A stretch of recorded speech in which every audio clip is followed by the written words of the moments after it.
Instead of seeing it negative, see it as a positive. We know in Islam, if you have a disease, it's a gift. It's a cleansing process. Tahurun insha'Allah. This is the prayer of the Prophet to the people who became ill. He used to say to them, Tahurun insha'Allah. May that be a cleansing for you. Yeah? Some companions were so thankful when they got ill. And one of the companions, he heard that should a believer be inflicted with any pain, even a thorn poking him, and they have patience in it, then they get reward for it. And he said, Oh Almighty Allah, give me a gift of a fever that will not stop me from praying.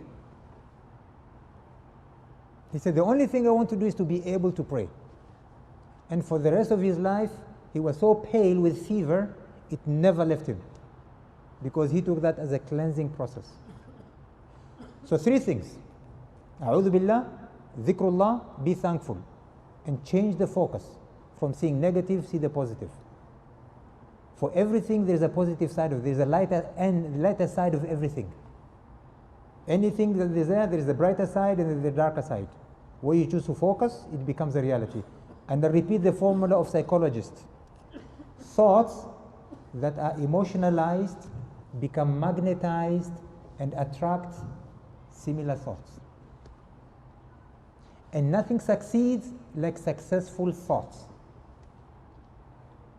Nothing gives you health like healthy thoughts. Another question I heard from someone asking me here, he says, you say that we should be careful of doctors. No, don't be careful of doctors. Go to them. They know their job. All I'm saying, the biggest healing process is not what doctors do to you. It's not what you eat. It's not what you think. It's not what you feel. It's what you believe. If you believe the cure is with doctors, go for it. If you believe the cure is in healthy eating, go for it. If you believe the cure is in positive emotions, go for it. I just gave you a menu today. Choose where you focus. Yeah? But the strengthening your belief is the healing number 1. We read in the Quran, وَإِذَا مَرِضْتُ فَهُوَ يَشْفِي. When I become ill, Allah is the one who cures me. Allah is the one who heals me. Doctors are instrumental. We have to do our bit for Allah to do His bit. So you decide. Where you put your belief, go for it. I hope I've answered. Jazakallah khair. Another question? Ladies, if you have the mic, just shout. Because we don't see you and you raise your hands.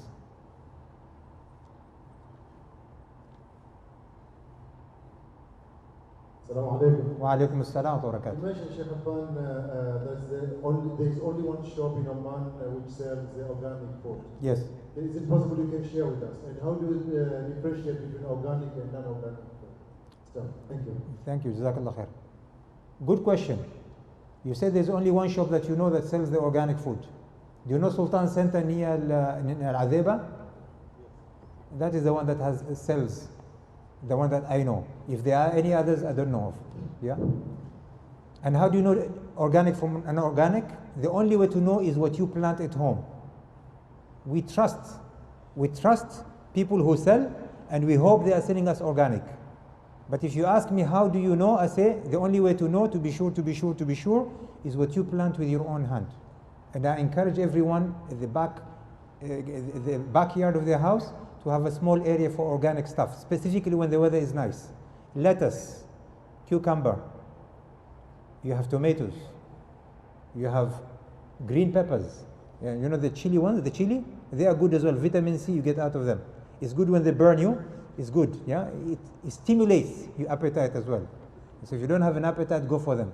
Yeah, it's not acidic. Whoever told you it's acidic, they're wrong. Yeah, so go for this stuff. Yeah. Go for seeds. Seeds are good. Yeah, all types of seeds are good for you. Yeah, because then most of them. And then if you know someone in Africa, when they send this stuff by air cargo, go for it. The avocado from Africa, bananas from Africa. Africa don't have a lot of money to spend on chemicals. That is organic. And if you have time to spare, travel for 3 weeks, 4 weeks, and just go organic. Eat fresh stuff. You'll feel the difference. Wallahu alam. Alaikum Sh.Khalfan. Walaikum assalam wa barakatuh. Just have one question. There's a saying that says, "Kulli da'in dawa." So, inshallah, we're hoping that there is a cure for cancer, but maybe, so are pharmaceutical companies hiding it, or is this a question? Inshallah. Yeah, there's a saying of the Prophet ﷺ, لِكُلِّ دَاءٍ دَوَاءٍ. Allah did not bring down a disease except He brought a cure for it. Whilst that is true, from what I hear, the pharmaceutical industry don't want to lose.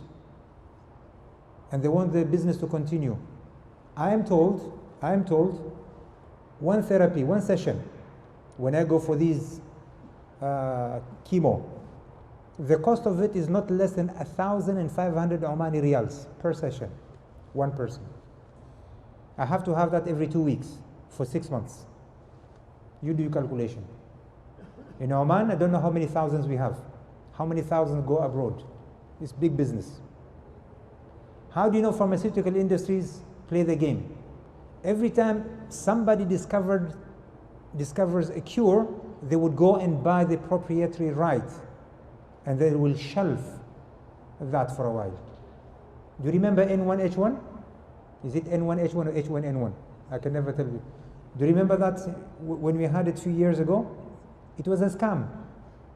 Do you know how much they sold all over the world? They control the media, they can pay the media to do whatever. It wasn't there. But how many people in Oman had to take the injection? Do you know how much costed each one? Go and ask the doctors. Yeah? So it's a business. Same thing with the oil companies. I know we have His Excellency the Minister here. Not Oman per se, but the big oil companies. Whenever technology is discovered that can provide better services, they try to go and buy the technology before it reaches the users. Why? So they can charge you more for it. That game was being played, am I right? Say yes. He says yes. It's a market, yeah? You control the market if you have the know-how, and they want to keep the know-how. And all I'm saying, in nature, we have the healing process. And all medicines, and by the way, all medicines are stemmed from nature. And the only way they can go and claim, the proprietary right is when they add a synthetic element into it. If it is 100% natural, you cannot go and say, this is my copyright. You cannot go and claim to be yours because it's natural. So if you add one dot of synthetic into it, then you can say, I've modified it a bit. Yeah? So there's a game being played there. Do not become part of the game. Look after yourself today, before it's too late. Wallahu alam. Assalamu alaikum wa rahmatullah. Wa alaikum assalam wa barakatuh. I was just asking about the 3 groups of people, what you said when you knew you were ill. Yes. Maybe there is a group who didn't come forward, not because they didn't care, but because they felt maybe they would be imposing on you when you're in that condition, and they were just continuing to pray for you. Yeah. Okay. So you have no knowledge of, that they didn't come forward. Thank you for that question. Good question. I know a lot of people felt guilty because they didn't come to see me. And some of them came to apologize. Let me put you at ease. I was not meaning those who did not come to visit me, nor was I looking for everybody to come and visit me. For I felt the power of dua when people were making for me without coming. All I was saying, there was a group of people who were exploiting me, using me to serve them. So I had very regular contact with them to help them solve their issues. Yet when I became ill, they didn't even phone. So such people are the ones I was referring to. They exploit, they take advantage, but they are selfish. And I can say, knowing the many people I know, they don't fall in that category. And I know amongst you ladies, there are many of you who wanted to visit me, but you are afraid of my wife. And I can understand that. And she is here tonight. Yeah? And I can understand why you didn't visit me, although I did feel the power of dua. Because one way or the other, Allah made me feel the power, because I believe today I am where I am. Number one is because of the immense support I got from the community. That is something, as I said, was a big revelation for me, where I stand in the society and how much they love me and how much affection they have for me and how much they want to see me back in the society active as I was. So that group, they are in the category number 2. These are the people who wanted to help but didn't know how to help. They did it their way, quietly, silently, sometimes by visiting, sometimes by not. So those, you maybe fall in the category number 2, although I don't know you. I say that because my wife is here. Assalamu alaikum. Wa alaikum assalam wa barakatuh. Sh.Khalfan, the question I had, maybe it's more of clarification about taking medication. You mentioned that medication doesn't help. What in cases where people have diseases like diabetes or high blood pressure? Because it may be understood that they shouldn't get any treatment at all. No. Because they should stick to the 4 or 5 principles that you mentioned. We already have some of our family members who are elderly who do not want to take medication for these chronic diseases because they believe they just want to go for the herbal and they should stop their diabetic medication, and if they're taking insulin, they should stop.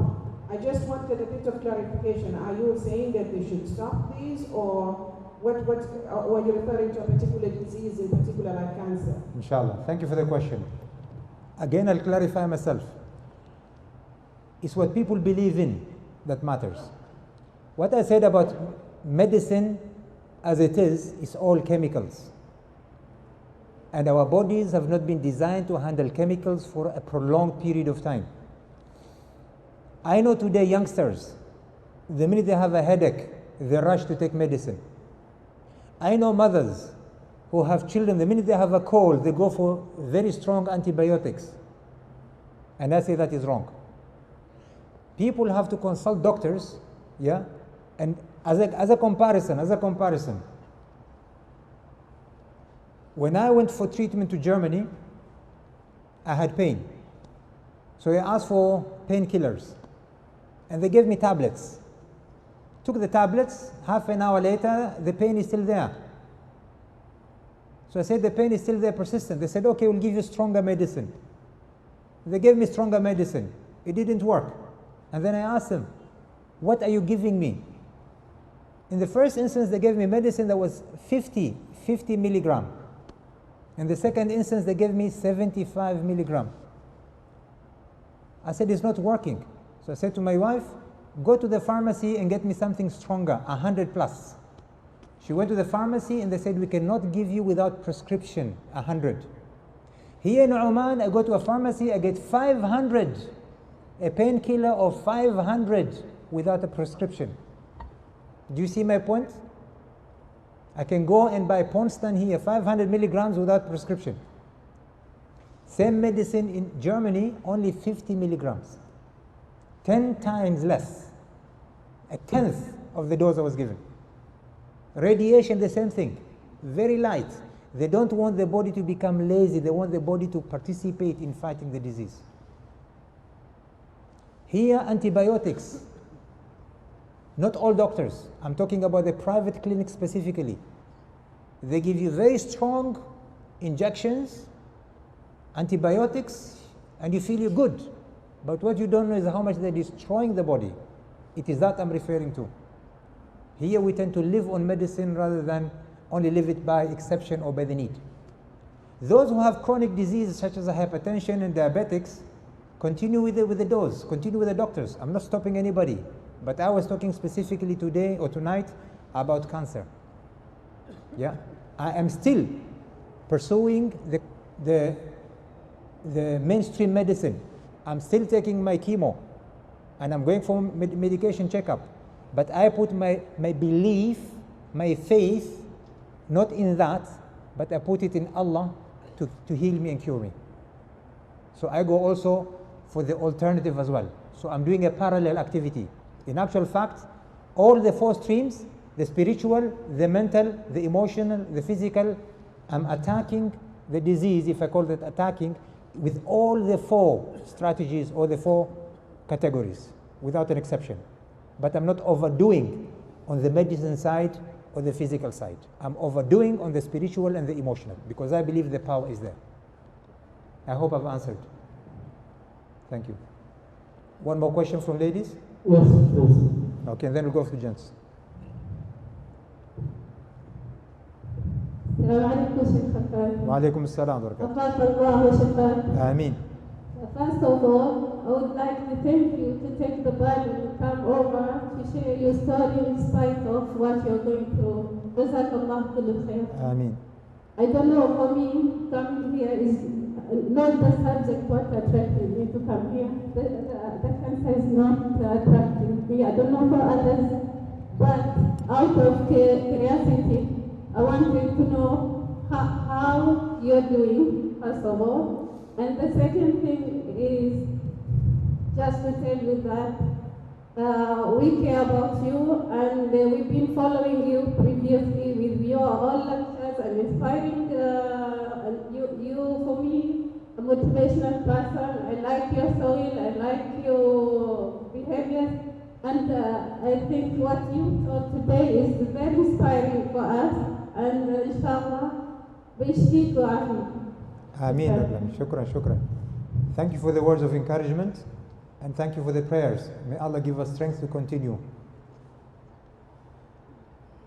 السلام عليكم. وعليكم السلام ورحمة الله. تفضل. إن شاء الله نسأل الله سبحانه وتعالى يشفيك يا شيخ. آمين. Just a clarity. I've been reading books and it says that the body treats by itself at 90%. The only 10% is medicine. Can you give a bit of clarity on that? No. Thank you. Yeah, you've been reading a book that says 90% of the body will heal itself and 10% it requires intervention from outside. I think as human beings, and doctors will testify to that, we do not understand how complex the body is. It was meant to look after itself. As long as you do not interfere. The minute you begin to interfere with the body system, then you are asking for trouble. Starting with what we eat. The Prophet of Islam said, مَا مَلَأَ ابْنُ آدَمَ وِعَاءً شَرًّا مِنْ بَطْنِهِ. The son of Adam has never filled a pot that is so evil than his tummy, his stomach. بِحَسْبِ ابْنِ آدَمَ الْوَقَيْمَاتٍ يُقِمْنَ صُلْبًا. Enough is a few handful bits, and bites, to sustain the body, to keep it upright. فإن كان آكل, if there is no way but to eat, فثلث لطعامه وثلث لشرابه وثلث لنفسه. Then one has to divide the stomach into 3. A third is for solids, a third is for liquids, and a third is for air. My question is this: how many times do we Muslims who pretend, who claim to believe in Allah and His Prophet, follow this formula?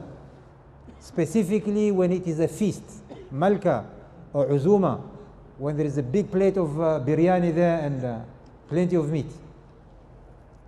How many times do we really look after our bodies? The Prophet of Islam said in another hadith, نحن قوم لا نأكل حتى نجوع وإذا أكلنا لا نشبع. We are a group of people, we are a nation that do not eat until we go hungry. And when we eat, we never become full. In other words, we don't eat until we are hungry. And when we eat, we always leave the food and we still have the appetite to eat more. We go for 3-course meals, sometimes 5-course meals. And sometimes we need to sit for 1 hour to be able to stand up because we cannot breathe anymore. And then you say, well, what's wrong with us? And then if you come look at how much oil, the 3 poisons, sugar, flour, salt we have in our diet. It's incredible. How much meat we eat, and all of it is hormones and chemicals. So the minute you tamper with the body, you interfere with the body, you don't go organic, you go to this, you're asking for trouble. And therefore, bear the consequences. But the body can look after itself if left alone. That's why in the month of Ramadan, hospitals become empty. Why do they become empty? Because we are stopping throwing all these poisons in our body. In the month of Ramadan, every year, number of beds that become empty in hospital are more in comparison to other months. Why? صوموا تصحوا. Fast and be healthy. Wallahu a'lam. Assalamu alaikum. Wa alaikum assalam wa barakatuh. It's an honor to be here, Sheikh Al Esry. Thank you. Okay. My question is, once diagnosed with an illness, anxiety kicks in immediately. What is the best way to fight anxiety? Very good question. Thank you. I think I'll add to that question also for those who have been inflicted with or have been gifted with the disease, how to handle it. Indeed, the biggest killer is anxiety, fear, worries. They tend to add insult to an injury. They make it worse. They exacerbate the matter.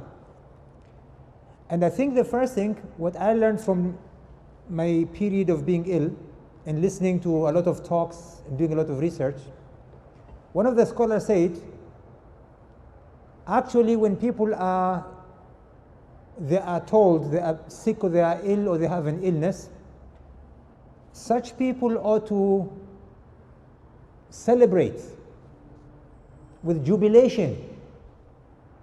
And they have to realize that 5 things are happening, 5 things.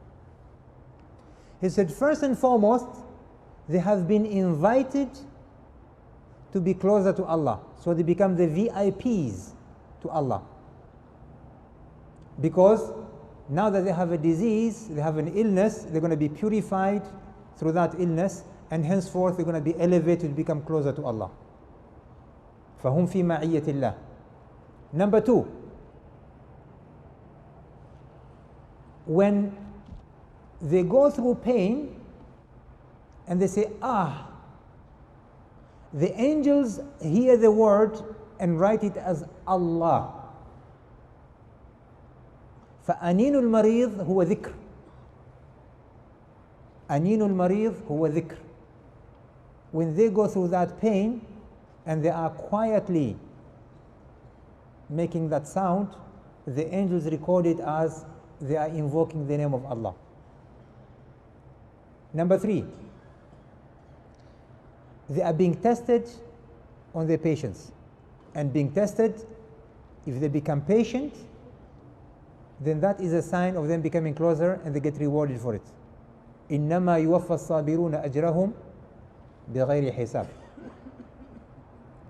He continues and says, number 4, people who are inflicted with a negativity, with a calamity, with something wrong, they tend to become closer to Allah than away from Allah. As Allah says in the Quran, indicating that, وَإِذَا أَنْعَمْنَا عَلَى الْإِنسَانِ أَعْرَضَ وَنَأَى بِجَانِبِهِ. When you give provisions to people, to human being, they tend to turn their back and become so casual in their lives, in their relationship with Allah. وَإِذَا مَسَّهُ الشَّرُّ فَذُو دُعَاءٍ عَرِيضٍ. And when they're afflicted with a calamity, with something wrong, then they tend to make long prayers. And that is an opportunity to become closer to Allah. That is number 4. Number 5, it is an opportunity, like I had, to re-evaluate life, to reflect upon it, to readjust my life, call it a wake-up call it a warning, call it whatever it is, call it a message. It's an opportunity to square things with Allah and to go back on the right path. So anytime we need to begin to educate people that becoming sick, becoming ill is a gift. It's not a punishment. And being a gift, one ought to embrace it rather than run away from it. Because one way or the other, this is how Allah works. There are people who are truly fit, and just like that they're gone, and there are people who have been ill for a long time and they're still alive. So disease do not kill. What kills are the anxieties, the negative thoughts, and some people make more damage to that. So the best way to stop that is to be positive about it, to embrace the illness, and indeed to have a very supporting family. I'm so thankful that Allah blessed me with a family that was truly supportive. They stood by me 24/7, unquestionably, despite my mood changing because of the medicine, yet with all the time they were there for me. So I thank Allah subhanahu wa ta'ala to have been giving me that gift for them to be around me, and I can never thank them enough for that. Assalamu alaikum. Wa alaikum assalam wa barakatuh. Thank you very much. We're honored for your dua and for you being here. We are all happy in back. And I would like you to touch what the hadith of Rasulullah is saying, لو فرضاكم صدقات. And what I can see from your practice, practical that you're giving us knowledge, it's part of sadaqat. Jazakallah khair. Allah yashfik. Jazakallah khair. The question says that the Prophet of Islam said, Da'u mardakum bis sadaqat. Treat you beloved ones who are ill with charity. Absolutely. That goes without saying. And indeed, many ways to thank Allah. One of them is to give charity. So by showing gratitude, by seeking Allah's mercy, by giving something away, in one way is to thank Allah, and Allah subhanahu wa ta'ala in return will bless the person who is ill or the person who is sick, and the family will get to see what is good. Nevertheless, it does not mean that when I give sadaqah, I'm going to be healed.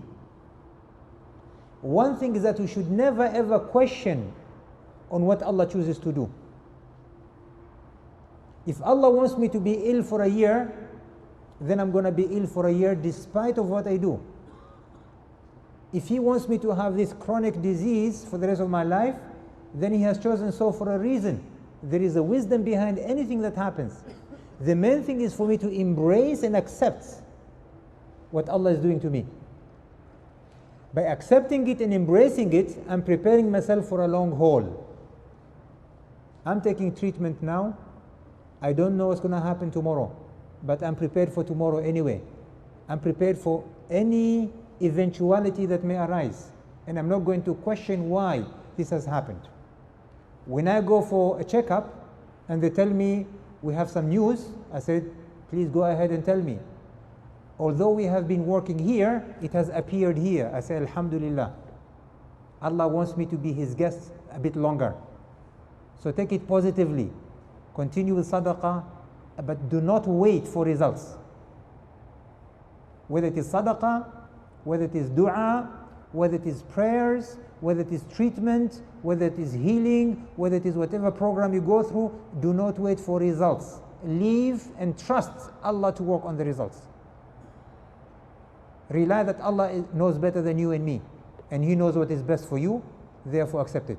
That's why the Prophet of Islam taught us to say, when something good happened to him, he said, Alhamdulillah, praise be to Allah, alladhi bi ni'matihi tatimmu salihat, for His provisions, everything good happens, is accomplished.